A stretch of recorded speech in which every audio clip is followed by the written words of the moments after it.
Hi everyone, thanks for coming to watch. This was a It's a hard watch. very hard watch, but I just thank you for your work, your research that went into this, that had to take many months, many years. Yeah, as we said at the beginning, I'm not one of the filmmakers, I just want to be clear about that. It's Abby Martin and Mike Prysner. They're amazing, and they have dedicated their lives to making documentaries and content like this, short ones, and this is their second feature documentary. I got to be an associate producer on this, so I helped a lot with research at the beginning, and then helped afterwards. But I wasn't very involved in the actual production process, so I hope I can answer any questions you might have about that. Well, just to start off, I'd love to know, you obviously did a lot of digging. There's a lot of information that's woven through this film. We go to Okinawa, and we're in Iraq, and these different parts of the world where they did their filming. And what was your role for the research? What areas did you dig into? Can you just say some of the stories you discovered, or explain? Yeah, honestly, for this one, you saw the part where they interview Barry Sanders, Professor Barry Sanders in Portland, and he's amazing. He wrote that book, The Green Zone, in, I think, sometime in the 70s. So he was, or no, wait, you know what, it was later. I can't remember exactly, but he was onto this sort of idea way before I think it was I don't think it's been very much in the conscious collective, this idea of understanding the US military does create so much pollution, use so much fossil fuels, like they said and emphasized in the movie, it's not countable, it's not quantifiable, because they don't even bother to check what kind of toxicity they're leaching into communities, whether in the country or in other countries. So Barry Sanders wrote that book. It is extensive. That's the book I went through for the research. It's the level of detail he went to with the numbers and collecting so much data, which I don't even know. It was years ago that I did the research now, so I can't remember his methods exactly, but that information is not publicly very accessible. But then again, he says himself, numbers numb, and it was quite numbing to go through that book. It was just horror after horror. And I think Abby and Mike did a great job in actually visualizing and bringing the emotional and human, part of the effect of all that pollution. There were a lot of numbers, Mm-hmm. and a lot of hard statistics, but the one that stuck in my mind for whatever reason was the number on the bullets. All of the bullets fired in Iraq and Yes. Afghanistan, that for every person that was killed, 250,000 Yes, bullets. exactly. And that's the number. Wow, where did that come from? Because that just seemed unreal to have that many bullets, and with the makeup of those bullets and what it's doing to the water system, and the cases of cancer and all that was an unknown to me as far as little bullets. They could do so much harm. Why is there uranium in the bullets? I was picking that up this time. I've seen this a few times now, at least. But I was like, oh my God, why is there uranium in there? I mean, that's used for nuclear power, nuclear bombs. And it's these bullets, there's so many different kinds. Some are designed to implode upon impact or be basically extra painful and murderous. So it's just, yeah, but again, the visualizations, the holes in the buildings, and I don't know, you watch movies about war, you hear machine guns, it's constant drilling, and it's they're not, besides the fact of why are we shooting at people, civilians a lot of the time, why so many bullets going off? And why 57 bullets through the last protester? Yeah, I know. Who was doing a peaceful protest. That was riveting. I think I remember reading about that long ago. Yeah. But the use of ammunitions way over the top. Mm-hmm.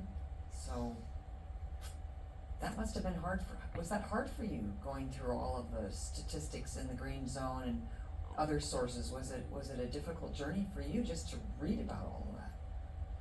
I think the green zone, like I said, it was really focused. It was very hard facts, and there was really difficult stuff. I mean, he focuses, I think, in the book. There's a lot of like the story you see in Hawaii, there's so many indigenous populations that have been affected. A lot of island indigenous folks, because I think, you know, the US does set up its military bases strategically around its like main competitors, China and Russia, places it wants to extract resources from in the Middle East. So a lot of those populations are definitely like a lot of military bases are on islands. But actually, I think what was like, I researched for them on their first documentary that was feature length, called Gaza Fights for Freedom. And it was really cool. They made that documentary like years ago before, I think, you know, it's obviously one of the most topical issues right now. But that was when my eyes were like really opened, because I didn't know much about Israel and Palestine when I started that research. But when I was going through really like the UN's reports that they'd written, I was finding out stuff like, because I mean, it's really like non-emotional. It's just telling you the facts and the details and numbers. And I remember one of the most shocking things I was picking up from studying the UN's reports was that, like, I can't remember the percentages now, but such a high percentage of the bullet wounds that they recorded on Palestinians' bodies was, and young children too, was in the genital area, because the Israeli military was actually strategically focused on trying to like stop Palestinian populations from continuing on, from living on and creating progeny. So that was like, I remember, very shocking. That's revolting. Yeah, sorry, it's a little graphic, and we amazing. just Yeah. watched such a hard documentary. Such a hard documentary. And Okinawa, Mhm. what is the status of that army base now? Do you know, are they still blowing up the mountain? I think it's all still going on. I haven't checked recently, but I mean that part does give me hope. It's like you have to find the hope in these stories where you can, and it is like, yeah, those elders have been like protesting for, I think they said 20 years, and I know that's going on, and they won't ever stop, because that's like a properly activated, you know, they're very disciplined about their activism. They really care. So I think it's like something to learn from. Oh, and they studied Gandhi. They Yeah. know how to peaceful demonstration. And the fact that the governor is so opposed to this, I know. and that why, I mean, maybe we need a military base somewhere over there, but why blow up a mountain and fill in an area that's a sensitive area like that for wildlife? Truly. Makes no sense. I know. Yeah. Questions? Yes. I think Sure. I think anybody that's watched this probably feels the same way. So, I'm just trying to make my question short, but this is such a big issue, and what I would like to know is, when you worked with them, if they could hypnotize the powers that be and the Congress and the builders of the defense, and just get their attention for 5 minutes with an open mind, what is maybe the number one thing that, through all the research that you and they have decided, if we could just start with this, what would they want them to start with to change this? And then also, what can we do now to do our little bit? So I guess it's two questions. What would they do, and could we do? Those are big questions. Well, it was a big film. Yeah. Appropriate question, appropriate response. I don't know. I can't. I'm like trying to go into Abby and Mike's head and be like, what would they say given 5 minutes of like truthful, honest, open exchange with the powers that be? What would you say? I think that they would try to talk them into.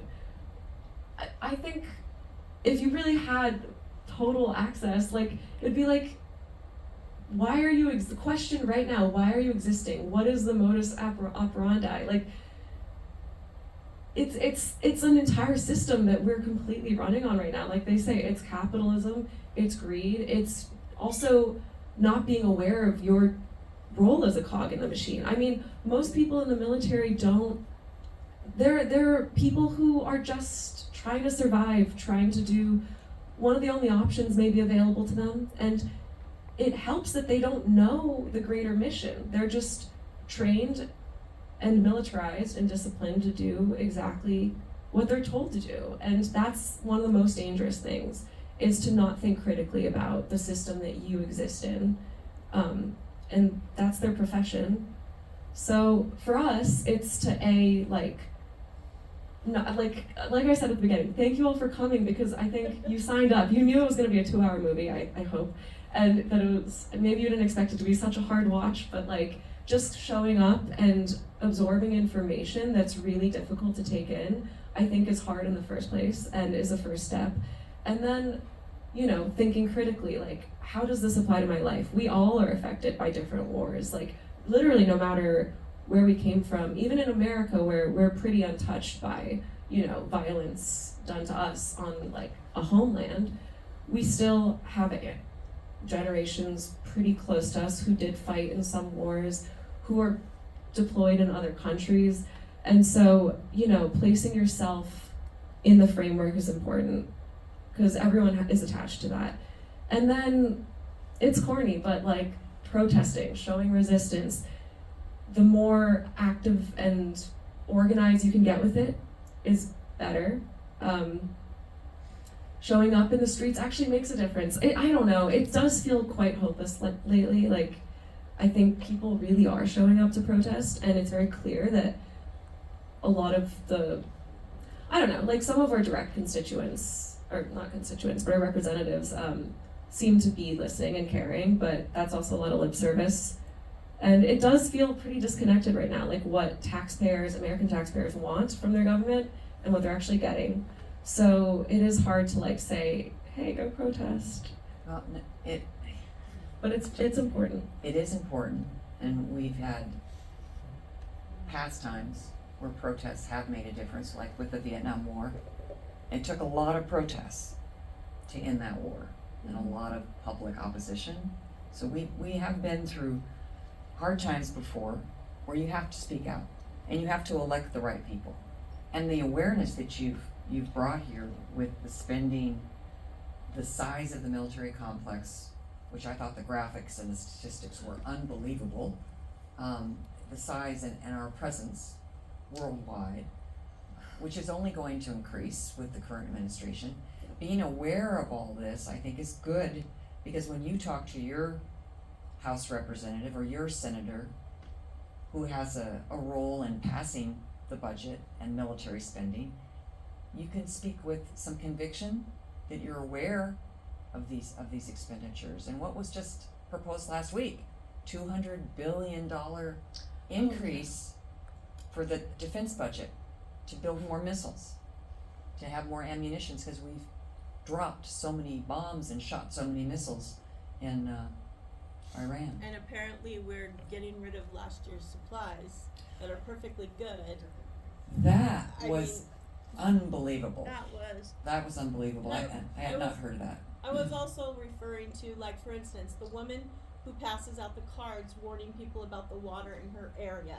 There's lots of little things that we can do in our own just little corner, that if everybody was doing something in their little corner, it makes an Right. impact. What she was just saying in the back, that it really does make a difference in your own locale. Maybe you live near a military base. Maybe there's been a toxic, Superfund site somewhere near a community, and being aware that this is something that you could help with on whatever level, whether it's a protest or really advocating to your representatives that they get the funding to clean up the site. I mean, all of these are things we can do, but it just takes a lot of work and awareness. And thank goodness for documentary filmmaking and your research, because you brought out so much in this film. The thing of blowing up ammunition so you can have more money to buy more weaponry, I mean, that's insane. Blowing up all that stuff and how they got that on film is amazing. Yeah, I actually don't know about that because it did look like it was filmed by, but I think they found that somehow as archival footage. I actually have two more things to add. One thing, I'm half joking, but I'm also kind of starting to seriously consider figuring out a way to withhold taxes for certain, not for the state, but federally or something. I think there's more discourse about that, and we should start seriously considering that. And also, I actually want to just highlight again, the point of the film really is, one of the big goals of the film with Abby and Mike was like, they've been in the anti-US empire movement, anti-militarism movement for like a decade now, over a decade. But what they realized before making this film is like, all of our interests are intersecting between, you know, like every cause, like workers' rights, women's rights, the environment. It does intersect, like all of this. We could take days highlighting all the connections, but they're all intersecting. So why not actually unite and like combine your power as different movements? So they really wanted to speak to the environmental movement because that's been everyone cares about that, and that's been a thriving, very straightforward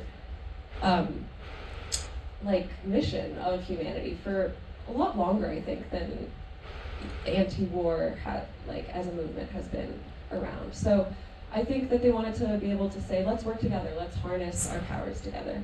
And there's like been movement in that way with the documentary release. They're trying to talk to like environmental orgs. I think some environmental orgs have actually like helped host some things, but talking to them, forming those connections. Nobody likes to drink toxic water. And I think the intersection was brilliant, the way they brought that together. The climate change and the military and the connection there, and it being the biggest user, the military. The whales. And the whales. Just dying is so sad. Question? I certainly hope that this movie is being sent and picked to every possible venue they can get it in. Yeah, what film festivals is this going to be shown in? I mean, I'm a Vietnam veteran, and so. My dad is too, so. And I still don't understand why we have wars. I just don't get it. So I really hope that they're going to spread this message far and wide. It's beautiful. Yeah, Thank you for saying that. Are they seeking distribution for it? I've done that. So I have good news on that front. I mean, they're like fiercely independent. Luckily, you know, I'm really happy we got into this festival. We did get into 2 other small festivals, House Film Festival and Selma Cinema Festival. It's actually playing tomorrow in Selma, Alabama. So that was nice. But actually, Abby and Mike really, like with Gaza Fights for Freedom, that movie was really pretty radical, and it was like 6 years ago before now kind of everyone knows about Israel and Palestine and is like feels very strongly on the issue. But back then it was still really like taboo basically. And they didn't even try the festival cycle. So they learned how to like independently screen their film all over the country. And with this one, they've gone ahead and they've already done that. It kind of made my job harder as the person trying to get it into festivals because there's all these premiere requirements usually and things. But yeah, they've actually shown it a lot around the country. They're now kind of on an international stretch, showing it in Europe, and hopefully parts of Asia and more. They'll show anywhere that will take it. So if you want to connect them to any venues, people who'd like to show them, 1 second. They also have this, they're doing on Earth Day in April, they're doing sort of like a project where it's like a free-for-all, like anyone that wants to host on Earth Day, they would like to just deliver this film to any venue that will take it on Earth Day and do like a mass kind of Earth Day movement. Yeah, nice. And I can run the mic over there. Yeah. Okay.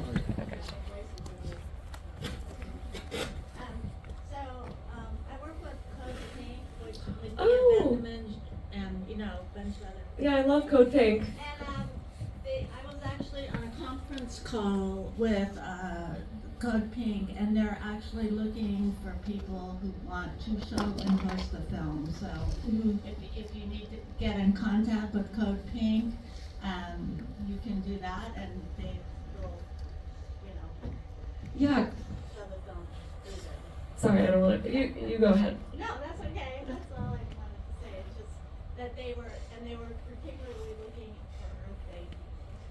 Yeah, Code Pink's amazing. It's also an anti-US imperialism organization, and Jodie Evans, who's a huge part of Code Pink. I'm not sure her exact role. She started it with the event.